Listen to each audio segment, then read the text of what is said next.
dilanda berbagai bentuk musibah dan ujian yang menimpa umat manusia.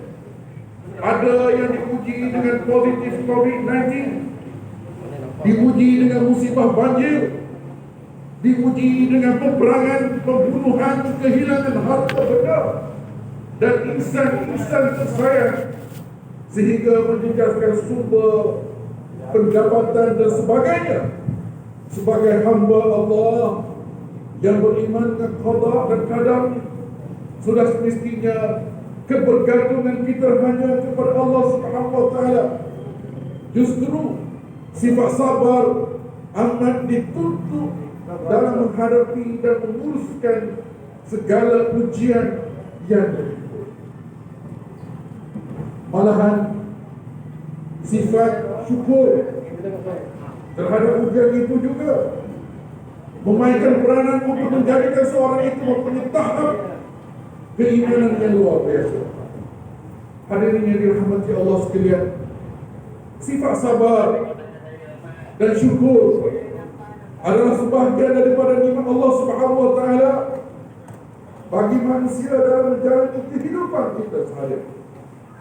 Dengan bersikap syukur, manusia dapat menegakkan ketakwaan kepada Allah Subhanahu wa taala atas limpahan rahmat dan kenikmatan rezeki selama mana hidup di dunia ini. Tentunya nikmat yang diberikan oleh Allah Subhanahu wa taala bukan hanya berupa kesenangan sahaja, kesusahan maupun kekurangan juga boleh menjadi nikmat yang diberikan untuk menguji hati seseorang hamba Allah, malah akan diberi pahala oleh Allah Subhanahu wa taala. Kita sekiranya kita sedang bersyukur dan redha dengan ketentuan Allah Subhanahu wa taala. Dan tingkat kesabaran yang tertinggi tingkatnya adalah sabar ketika ditimpa suatu penyakit, sabar ketika ditimpa kematian, kecelakaan, kehilangan harta dan sebagainya. Seperti mana firman Allah Subhanahu wa taala dalam surah Al-Baqarah ayat 177, A'udzubillahi minasyaitonir rajim. والصابرين في البأساء والضراء وحين البأس أولئك الذين صدقوا وأولئك هم المتقون. Dan ketabahan orang-orang yang sabar dalam masa kesempitan dan dalam masa kesakitan dan juga dalam masa bertempur dalam perjuangan perang sabil. Orang-orang yang demikian sifatnya, mereka itulah orang-orang yang benar beriman dan mengerjakan kebajikan, dan mereka itulah orang-orang yang bertakwa. Dengan keyakinan dan keimanan seperti ini, maka seseorang itu akan tetap teguh dan kuat meneruskan kehidupan ini. Rentetan daripada situasi pandemik COVID-19 yang telah melanda seluruh dunia, ada yang selamat daripada ujian dan ramai juga yang tewas serta menghadapi kesukaran melaluinya, tidak mampu menerimanya dengan hati yang tabah, mengalami kemurungan dan tekanan perasaan, sehingga ada yang mengambil jalan singkat untuk membunuh diri. Di sinilah terletak peri pentingnya sifat sabar dan sifat syukur yang untuk dipupuk dan disemai agar kita menjadi seorang mukmin yang sentiasa bersedia menghadapi apa jua kemungkinan. Seperti kata pepatah, Allah bisa, tegal biasa. Maka sudah semestinya pelbagai ujian dan cabaran yang perlu dilalui di luar kebiasaan di dalam norma baharu tersebut memerlukan kesabaran.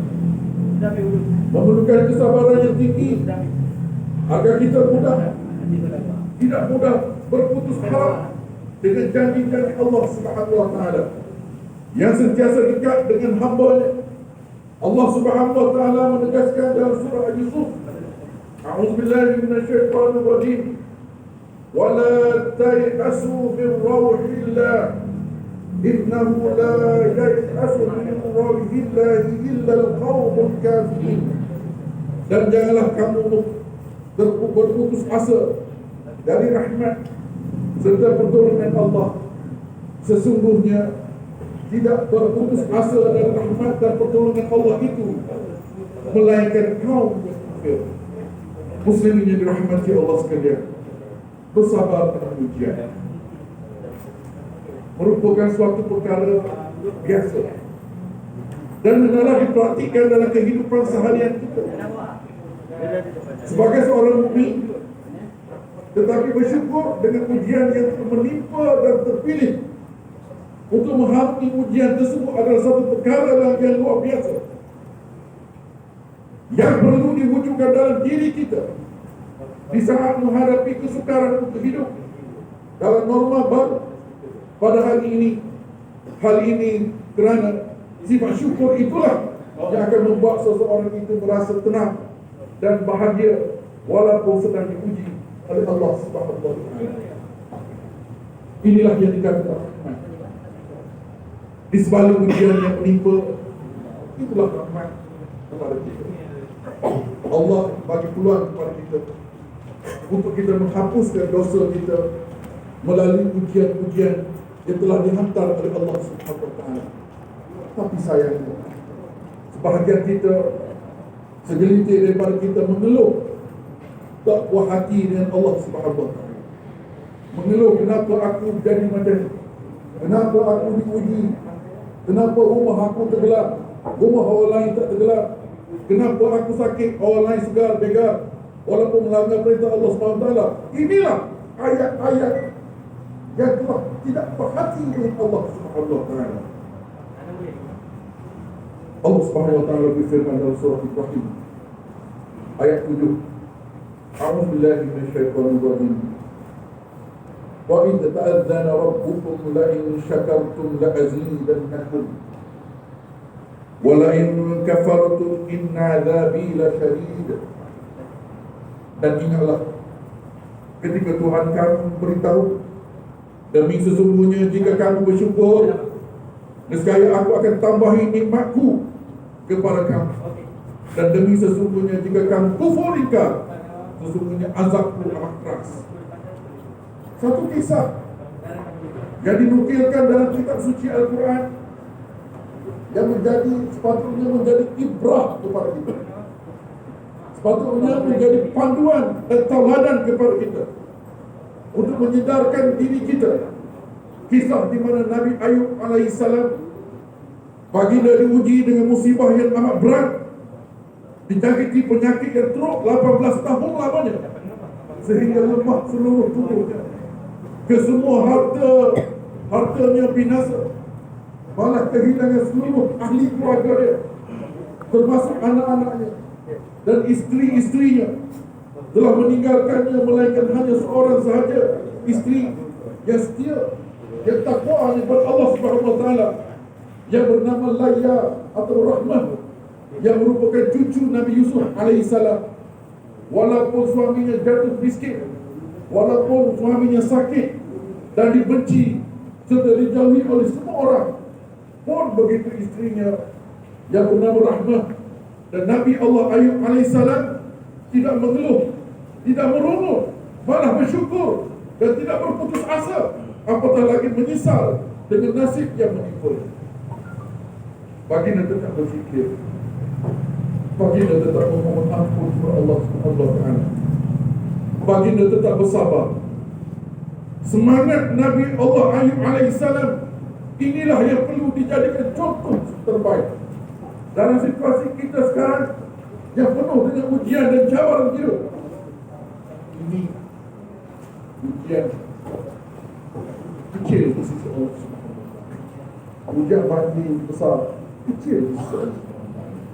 Ujian COVID-19 kecil di sisi Allah Subhanahu wa taala. Tapi ujian yang amat besar, yang paling digeruni, yang amat-amat digeruni, yang paling ditakuti oleh kita adalah musibah kerukunan akidah di kalangan kita. Musibah umat Islam tidak lagi berminat untuk solat, tidak lagi Umat Islam tidak tahu lagi untuk baca-baca, untuk bersembahyang, bersolat kepada Allah Subhanahu wa taala. Umat Islam jauh daripada Islam. Inilah musibah muslimat yang paling teruk, yang menyebabkan kita menerima berbagai-bagai bencana dan bala, bencana dan sebagainya. Inilah akibat. Firman Allah Subhanahu wa taala dalam surah Luqman, ya a'udzubillahi minasyaitonir rajim, ya bunayya aqimus shalah wa'mur bil 'ma'ruf wa nahy 'anil munkar wasbir 'ala ma asabak inna dzalika min 'azmil umur. Wahai anak sayanganku, dirikan sembahyang dan suruhlah berbuat kebaikan, laranglah daripada melakukan perbuatan yang mungkar, dan bersabarlah atas segala bala bencana yang menimpamu. Sesungguhnya yang demikian itu adalah dari perkara-perkara yang dikehendaki diambil berat melakukannya.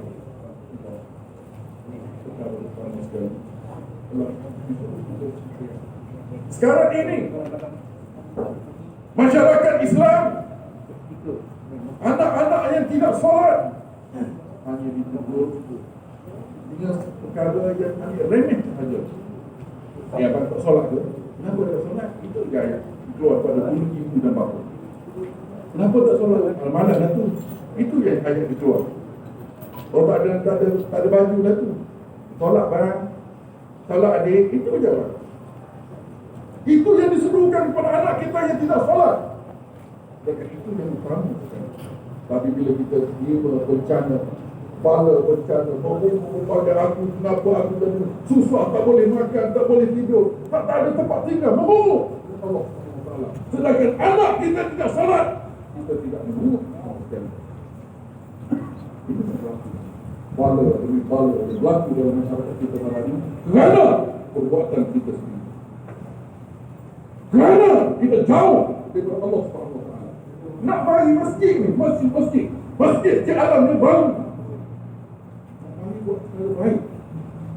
Sedikit tak ada kepincangan dan sebagainya, pengurusan, maklumlah masjid baru dan sebagainya. Ini pun mereka mengutuk, memaki ahli jabatan pasal masjid. Ini bukan umat Islam. Mungkin masjid lain tu, bukan masjid Istialam, tapi berlaku di Istialam.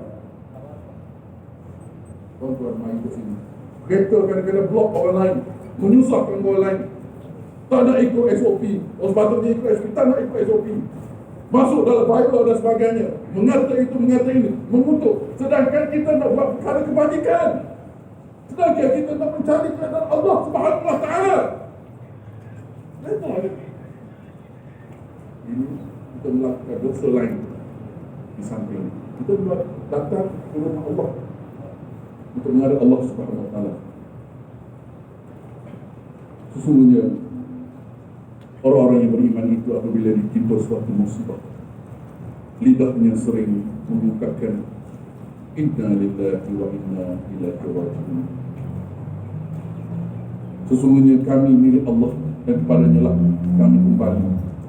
Mereka itulah orang-orang yang memperoleh keampunan dan rahmat dari Tuhannya, dan mereka itulah orang-orang yang mendapat petunjuk. Muslimin yang dirahmati Allah sekalian, mengakhiri khutbah pada hari ini, marilah kita menghayati pengajaran untuk dijadikan pedoman. Antaranya diringkaskan seperti berikut. Pertama sekali, umat Islam adalah bersifat sabar dan syukur sebenarnya masuk kerana ia adalah perintah Allah. Sabar dalam semua keadaan, dalam semua situasi, sabar dan syukur. Itulah umat Islam.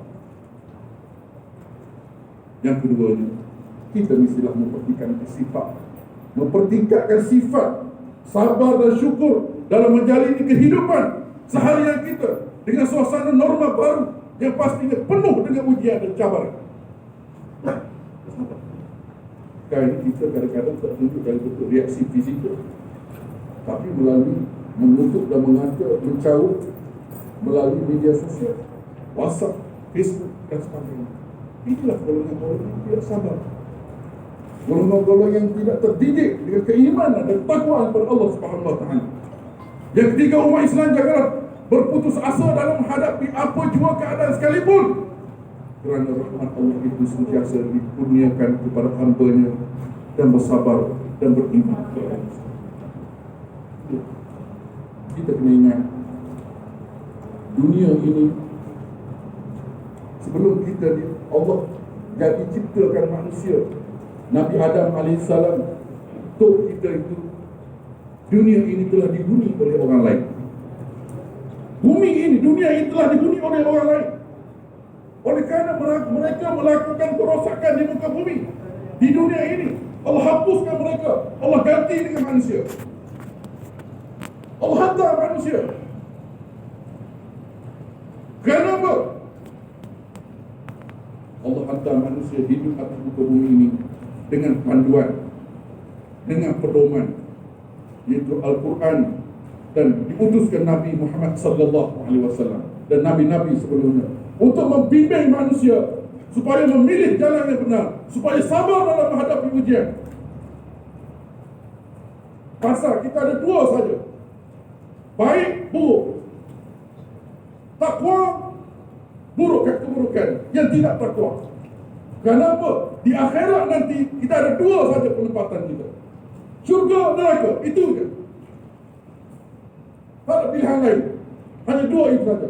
Sebab atas dunia Allah bagi kita pilihan, sama ada kita takwa ataupun kita orang yang zalim, orang yang tidak sabar. Dan panduan ada itu Al-Quran dan Sunnah Nabi sallallahu alaihi wasallam. A'udzu billahi minasyaitonir rajim. Wa minhum man yaqulu rabbana atina fid dunya hasanah wa fil akhirati hasanatan wa qina adzabannar. Dan di antara mereka pula ada yang berdoa dengan berkata, wahai Tuhan kami, berilah kami kebaikan dunia dan kebaikan di akhirat, dan peliharalah kami dari azab neraka. Surah Al-Baqarah ayat 201. Barakallahu li wa lakum fil Qur'anil azim wa nafa'ani wa iyyakum bima fihi min al-ayati wa dhikril hakim wa taqabbala minni wa minkum tilawatahu innahu huwas samiul alim. Aqulu qawli hadha wa astaghfirullahal azim li wa lakum wa lisa'iril muslimina wal muslimat fastaghfiruh innahu huwal ghafurur rahim. أعوذ بالله من الشيطان الرجيم بسم الله الرحمن الرحيم اللهم إنا نسألك بحرمة هذا اليوم المبارك أن تكشف عنا كربتنا وأن تغفر لنا ذنوبنا وأن ترزقنا من حيث لا نحتسب وصلى الله على سيدنا محمد والحمد لله رب العالمين. Alhamdulillah Rabbil Alamin. Alhamdulillahilladzi ja'alana minal muslimin wa razaqana minat thayyibat. Asyhadu an la ilaha illallah wahdahu la syarika lah wa asyhadu anna Muhammadan 'abduhu wa rasuluh. Allahumma shalli wa sallim wa barik ala sayyidina Muhammad wa ala alihi wa sahbihi wa man tabi'ahum bi ihsan ila yaumiddin. Amma ba'd. Faya ibadallah, ittaqullah, usikum wa iyaya bittaqwallah, faqad fazal muttaqun. Hadirin rahmati Allah sekalian,